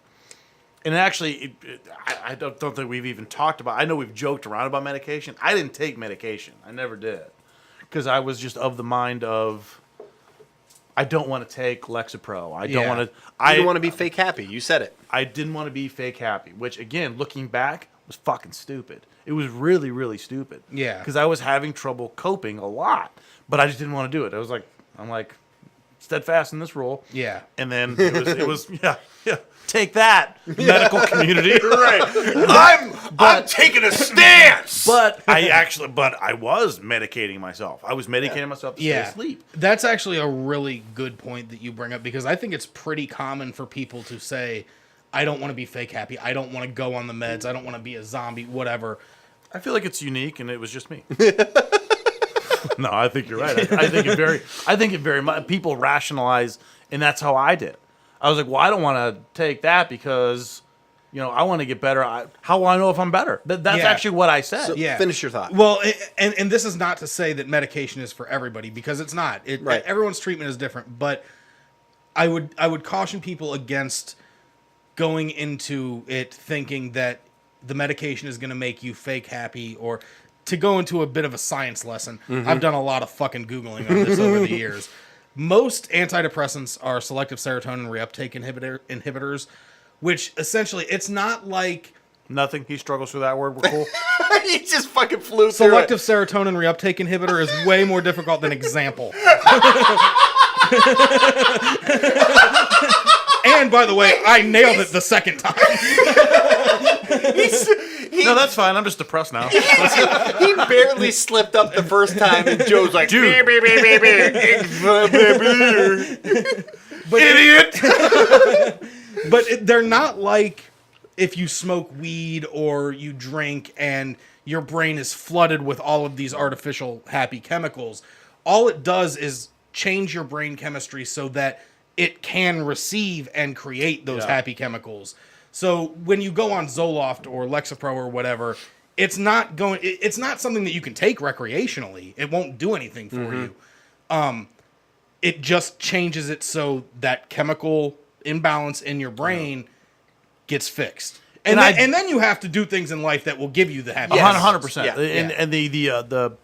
And my Lexapro was whiskey or beer, anything. Yeah. And there were so many nights where, Chris would go to bed, I'm just going to watch TV.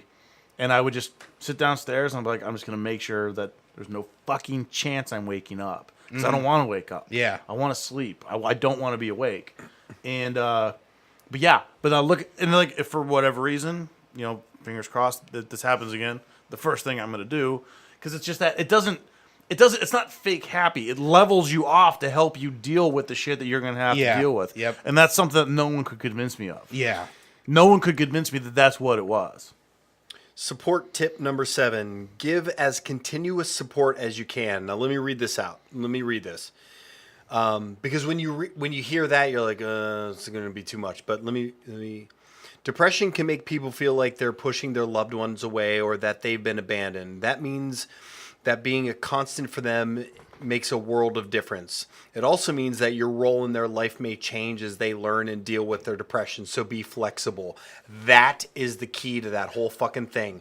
So being support doesn't mean, hey, I'm there for you, buddy. I'm there for you, buddy. I'm there for you, buddy. It means understanding what support is needed and adapting your relationship with that person to be supportive.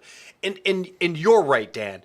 We are the assholes. Mm-hmm. We make it harder on everybody else to learn how to adapt to us. And this is a lot to ask of people. Absolutely. Oh, yeah. But at the time, you're just like, I can't believe you haven't figured out how to interact around me. Yeah.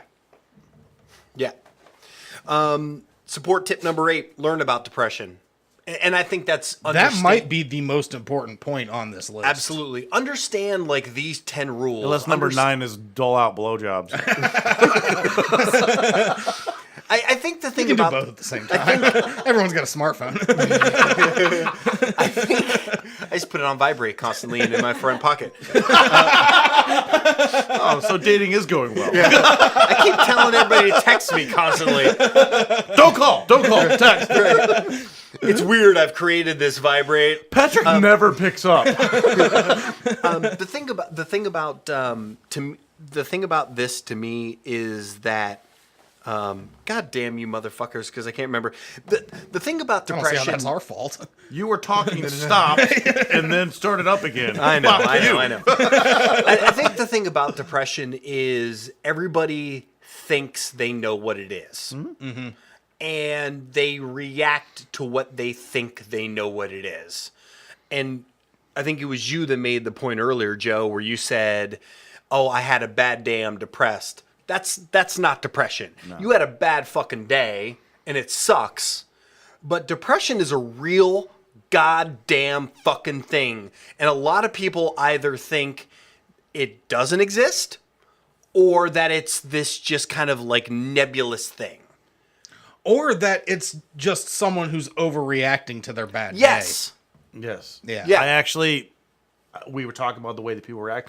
I actually had somebody, I won't say who, but someone actually sat down next to me at an event, and I was smack dab in the middle of everything. It was just a fucking bad time to be around me at all. Sat down, and they were like, "Hey man, how's it going?" And they were well aware of everything that was going on. Like, "How's it going?" And I kind of just nodded my head, like, and their reaction was, "Oh, so you're not talking now? I'm tired of your shit." And walked away from me. Okay, I know that I said that we're the assholes. Not in that case. He was the asshole. That's kind of a... Oh, no. I definitely won that one. Yeah. And honestly, and this is even the word. My reaction, you would think, now my reaction was, you motherfucker. My reaction at the time, thank God he walked away. I did not want to talk because I didn't want to talk to anybody. Yeah. It wasn't until like later that day where I was just like, I understand that I am not doing well and it's kind of a difficult time, but holy shit, man, was that not the right thing to say? Yeah. And just kind of goes back to I just how you interact is so important. Yeah. I talked earlier about the time that I had admitted to my sister that I had tried to commit suicide, and many months later, I had gone through another bout of depression, and I had approached my sister again and said, "Hey, I'm not doing well. I'm thinking about these things." And I was over my dad's house, and we're watching a football game, and my sister and her husband show up. Best fucking intentions, right? They show up, turn the football game off, and start to have this mini awkward, nobody fucking knew outside of the two of them intervention. Oh. It was awful. Nobody knew what to do in the situation. Nobody knew what to say. At the end of the day, I was just trying to fucking numb my brain and watch a fucking Steelers game. Yeah. My dad, who was there, who I don't lean on for fucking shit, he was just like, "What the fuck's happening? I don't know. What the fuck? I'm going to go get a beer." It was so... Shout out, Mr. Garitano. Yeah, we can have a whole podcast on him. It was so... Ooh, we should do a fucked up parents podcast. Oh, goddamn, I'm going to win. No, I don't know, buddy. You don't know my shit. No, that's not fair. My parents are loving and helpful. I can't even go. But it goes exactly to this point. It's just like understanding how to deal with somebody with depression and how do you approach them. What are the worst things you can do? And Showing up unannounced and having interventions probably yeah. top 3. and also stopping something that was giving you momentary That's relief. exactly right. But they don't know. That's true. They Yeah. probably But- walked but in and like, that's- my God, he's sitting in silence watching TV. They don't. No one knows. And that's actually what I was just about to say. There is a difference between me coming up to you and saying I'm depressed and how you react in that moment versus something like that where you're trying to plan out what you should do to help. It's 2019 and everyone has Google. And I'm not saying that it's anybody's responsibility to help anybody. But Again, if you we're the assholes. If you are inclined to help someone, just do some Googling. Understand it. Yeah. That's yeah, my point. Yeah. Like, understand what you're about to do when you do that. Yes. Yeah. You could, I'm sitting at work, and I actually put this on Instagram. I'm sitting at work 2 or 3 days ago. Must have been 3 days ago. What was it, Valentine's Day? 2 days ago? I don't think it matters. Okay. It was in the past. I get this Valentine's Day definitely I get matters. this text message, and it's clearly a marketing text message, and it says, "Make a reservation for Valentine's Day for you and your sweetheart," right? And I'm thinking to myself, you motherfuckers, do you realize how many people probably got that text message who could have been on the last goddamn thread, and then they get that? Do you know what I mean? I do to an extent. Dan, don't you? Don't you? Dan sent the text. He thought it'd be I'm funny. trying out new revenue streams. I'm trying to. He knew Patrick wasn't currently dating, so he thought it'd be funny. I think that a lot of times with mental illness, and I am not accusing you of narcissism. A slight amount of narcissism. There is a lot of times narcissism that goes along with mental illness that it's honestly, someone with mental illness, I have very little patience for a lot of people with mental illness because they use it for whatever reason and the entire world is supposed to revolve around them. I think that expecting companies not to go ahead. No, I should be perfectly clear. I personally was not offended. What I meant was I'm 100% certain that somebody somewhere got a text message like that on that day, and that was their final straw. Sure, and I understand that, but taken to its logical conclusion, that would mean we can't do Valentine's Day billboards or... I understand. I understand. You know what I mean? You drive by an ambiance. If you're an incel, you drive by an ambiance The store billboard. for lovers. Yeah, you're probably fucking pissed, Yeah. right? Yeah. I mean, no one's buying underwear for me. Yeah. All right. Anyhow, And Ambiance is too classy of a store to sell pocket pussies, I think. So the incel's probably going to Bob's Adult Mart in Barberton. Probably. I don't know why Barberton. I know exactly why I said Barberton. You've fucking been there. All right. For some reason, I tried to like do damage control. Like I can't offend Barberton. It's a city. It's not listening It's to a this shit podcast. city. It's not even really a shitty. I It's a said mistake in podcast. Ohio. Support tip number 9: encourage them to seek professional help. One of you brought this up earlier. I agree with that. Don't come at it like go to a doctor. Like it's a touchy thing to bring up that subject with someone, Yeah, it is. but it is probably the best thing that person can do to Yep. get their situation better is to see a professional. Maybe even one step further. When you're doing your quote unquote research, find somebody that actually knows what they're talking about and have them approach them with, Yeah. like, don't come out and be like, you should go see a doctor. Like, well, you don't know anything about this. Because that can actually get squashed by someone who does know. Like, actually, I do know. Yeah. I've been where you're at.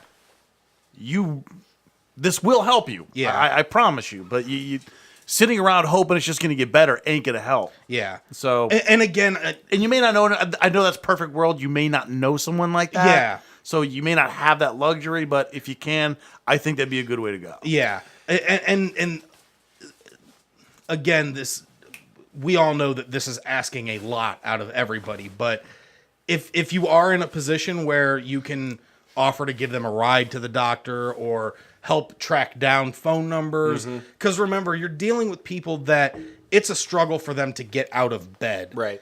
Finding and going to professional help is just an insanely insurmountable task when you can't even open your fucking eyelids. Well, you said it. It takes an amazing amount of courage, and that's not overstating it. It really does. Like if you're that deep and you're willing to put yourself fucking out there to somebody, Yeah. because that's what it takes. Yeah. Anything else on that? No. Support tip number 10, and I love this, and I'm looking at you, Carissa.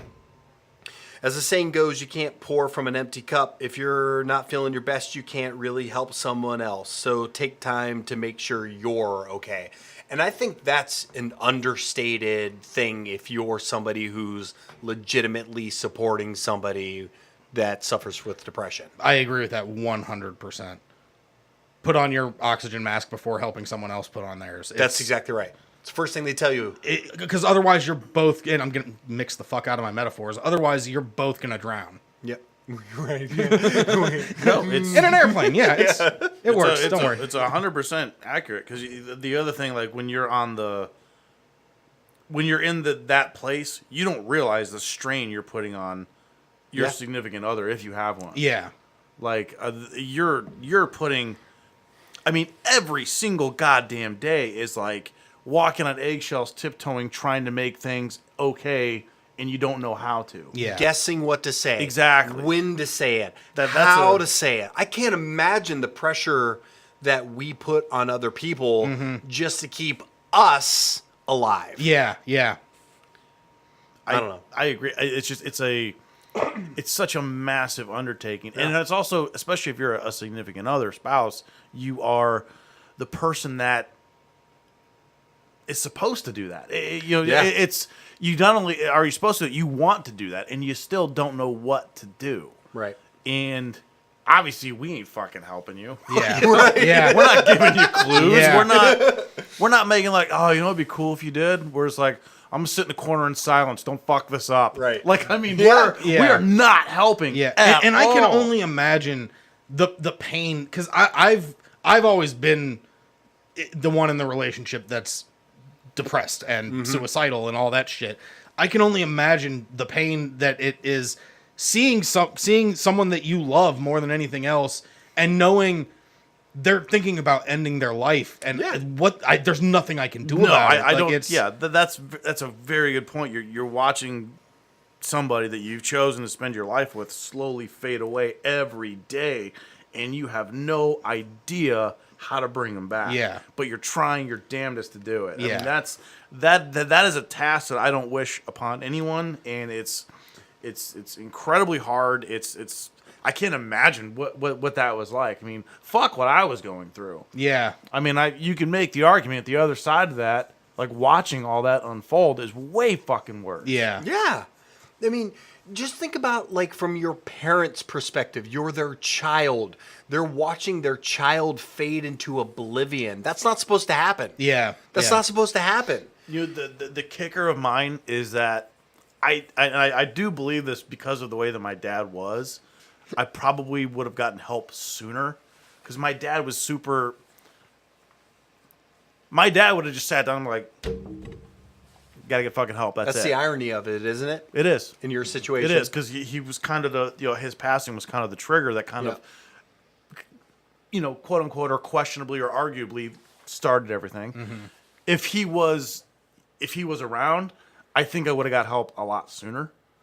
He would have recognized it a lot sooner, and he would have sat me down and just been like, "This isn't you. You need to get help. I don't know how to help you. Mm-hmm. We can find people that do. And that's it." And he wouldn't have been like, "So if you feel like it," he'd be like, "Your choices are you get help or you stay like this. Do you want to stay like this?" And I'd be like, "Fuck no," because nobody would. Yeah. Just knowing kind of the way that he was, like he would attack kind of everything and just like, "Look, I'm just going to lay out fucking facts for you, and then you're going to make that choice." And then he would have kind of lawyered me, truthfully. Yeah. He'd have been like, "Oh, so you want to stay this way? Why do you want to stay this way?" And I'm like, "Well, I don't want to stay this way." Well, then you have to get help. Those are your options. That's Right. it. I Now very imagine much, she's white. What's that? Never. Sorry. You went a time to kill on him. Yeah, I did. So, we're Sorry. what do you? Dan, what do you? Motherfucker. Dan, what do you want to leave? What do you want to leave this with? Matthew McConaughey. We just did it. It's hard shit, man. It's hard shit on all sides. The people that go through it, the people that care about the people that go through it. It's not easy, but it's not hopeless either, I guess is all I would say. Joe, what do you want to leave it with? I don't know. I'm glad we did this for sure. I'm glad Dan was able to come up. I mean, we literally just kind of did this on a whim 7 hours ago. I don't know. I don't know. For me, it's if this was able to help anyone, great. I would definitely. We're gonna post this thing about these 10 things to kind of help, because they are very, very helpful. And that's coming from people who have kind of been through it. Not everyone's going to be fortunate enough to kind of have the supporting cast that kind of like I did. So my heart goes out to you. If you don't, I still think you should seek out help. And then, just kind of keep in mind, if you are going through it, that everyone that's talking to you and checking in on you, I know it seems like they're just making things worse. It's coming from a good place. It really is, man. It's not something you're going to see until you're far removed from it.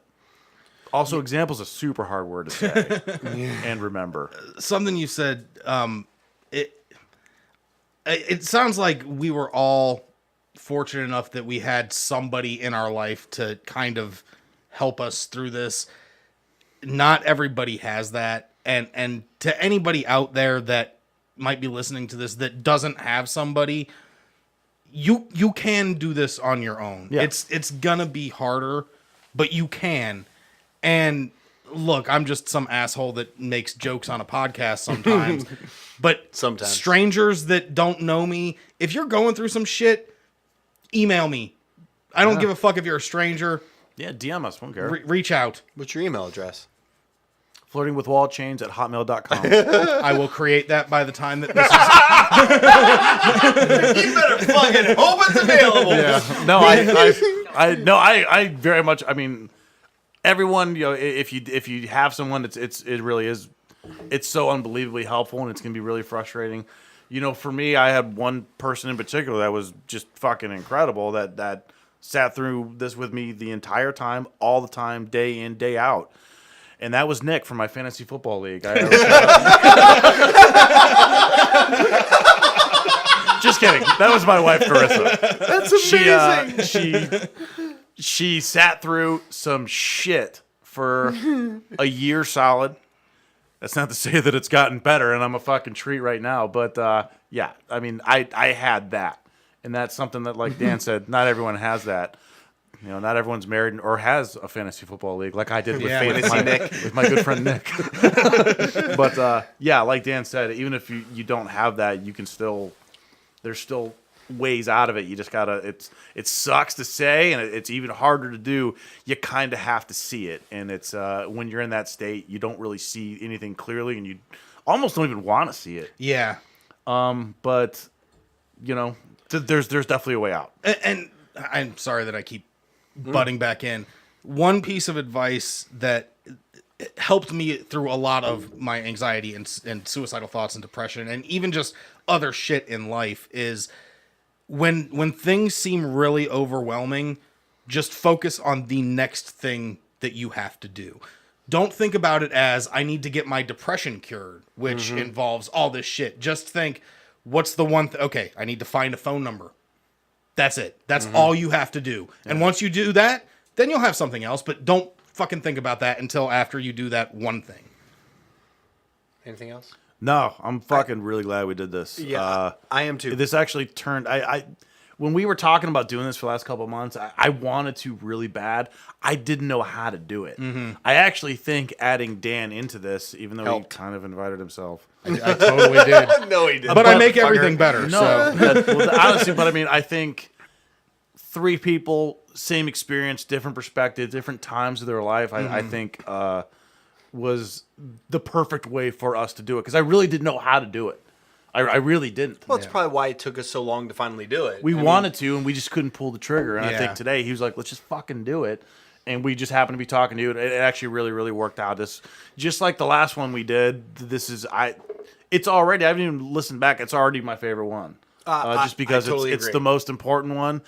We still had a lot of laughs because, you know, fortunately we're all here to make jokes around about it. But I mean, you know, it's I'm really, really, really glad we did it, and I'm really looking forward to posting it because it's I'm pumped about it. Yeah, I think and I'm going to wrap this up here. I think for me, you know, we laughed a lot about the mental illness of depression itself. We laughed about suicide, obviously really fucking serious things. I can't state how unbelievably valuable and important it is. And why you can laugh is because it's such a lonely fucking thing to go through.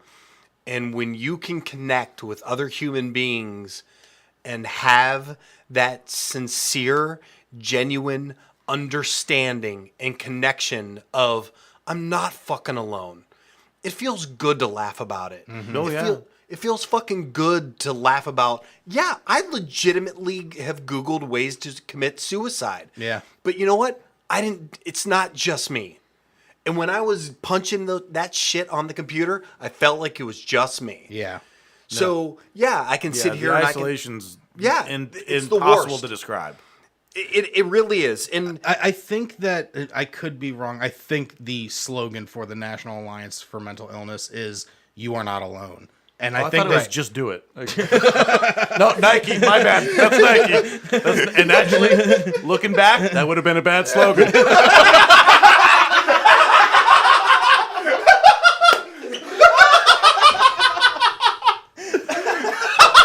Anyway, let's take some calls. We have Heather from Florida.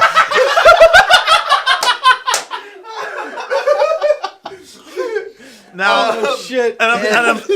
I am sorry that I made another joke about it, but Wait, this is kind of the thing but this is kind of what we're celebrating. Yeah. The fact that we're all still here and we can joke around about it. Yeah. Again, like Patrick said, it's very, very serious. And very fucking serious. we took it very serious when it was going on. We still take it serious. Mm-hmm. I think right now, the way that the 3 of us, and I think we're very unique and similar, is that we're using kind of this venue and humor to kind of educate what it was actually like. So, Dan, obviously, thanks again for coming out. You're always welcome. Thank you for having me. But yeah, I don't know. Anything else to wrap up? No, I legitimately, I think it's awesome that we're this comfortable on this podcast to be able to expose ourselves this much. It doesn't bother me in the least to have people that listen that know what we've been through, are going through. Yeah. Because if anything, I'm 100% positive that there's something that somebody will take from this. And I hope they do. And that's Yeah. what matters. So I'm gonna Also, stickers are available. well, excited hold about on. mine. We got a couple Before we announcements get here. into that. At Flirting with Wallet Chains on Instagram. Yeah, Listen to the we're- podcast, rate, we're review, gonna get into all this We stuff. can edit that out. It's fine. I am going to post this purpleclover.littlethings.com. Yeah, definitely, Simple, because I think that this is something that everybody should keep in their pocket. Dan, I turn it over to you to fucking shamelessly plug your shit. Like I said, at Flirting with Wallet Chains on Instagram. And actually, the offer that I made earlier about people reaching out, if anybody is Sincere. feeling, that's a sincere offer. And you can just DM me on Instagram. That is the avenue that is currently open. I'm not going to build an email address or anything. But at Flirting with Wallet Chains, go listen to the podcast, rate, review, subscribe, all that Right on. jazz. Couple quick shout outs to Felicia. Yes. Your partner. She have her baby? She did have her baby. Actually, funny story. I posted the episode that we did last Friday, and She listened to it during labor. no, but when I uploaded it, like, there's a part in that podcast where you say, "Congratulations! By this time, Felicia will have had her baby," and I'm uploading, and I'm like, "Fucking Felicia didn't have her baby yet. I'm spreading lies." Right. And then she texts me like an hour later. She's like, "I had the baby." I'm like, crisis averted. Boy or girl? Boy. Well, congratulations congrats. to Yeah, Felicia. that's And what I can fucking only guess awesome. is baby Joe. And a couple others, some new listeners. Actually, Patrick and I actually kind of done like a goofy kind of like grassroots way to kind of like grow. It actually slowly is growing. We're getting more people just saying, "Hey, I listen to this and this." So Scott, our buddy that we work with, great Scott Smart, great guy there. Also proud owner of Hunting hillbillies, bitches. That's right. I don't really know what that meant. He does. Oh, cool. Our buddy Dan Lukens gave us a nice little compliment. Yeah. We appreciate that. Couple of things that are coming up. We Huge. actually, I don't want to spoil anyone or anything. I'm sorry, but a live podcast. Please do not spoil our listeners. Just don't do it. You can spoil me. Oh yeah. All right. So we're kind of closing in on what we're hoping is going to be a live podcast soon. As soon as we kind of close the deal, so Right to on. speak, on that, we'll make sure that we tease the shit out of it because we want everyone to go Fuck yeah. there. I promise you, it's the place we're thinking. We can't say it yet, but It's the basement of a Panera Bread. That's what we call a callback. Bravo, sir. Bravo. so after my group therapy, we'll tell some dick jokes. Bravo. But it'll be a place that I'm sure everyone's going to like to go to. Yeah. I don't want to make an official announcement yet. We'll probably do it online. But we actually just secured kind of like a local Cleveland celebrity for a upcoming podcast in about 2 weeks. Yeah, excited about that. So he gave me kind of a tentative date. He's pretty pumped. But I'm pretty excited about that. There's a lot of things going on here, so we're pretty excited. So Yeah. you'll hear a lot about it on Instagram for sure. Check out our page for sure. Please listen, rate, follow, review, all that shit, and definitely check out our buddy Dan. Is it Dan? It's Dan, It's yes. Dan. Okay. Okay. Dan, Flirting with Wallet Chains, hilarious podcast, even when we're not on. Yeah. So I'm gonna go take a fistful of antidepressants now. You guys in? Yeah. Let's I fucking was do going to this go to shit. Jimmy John's. I'm That sounds good too. gonna snort mine. Okay. All right. That's actually the fastest way.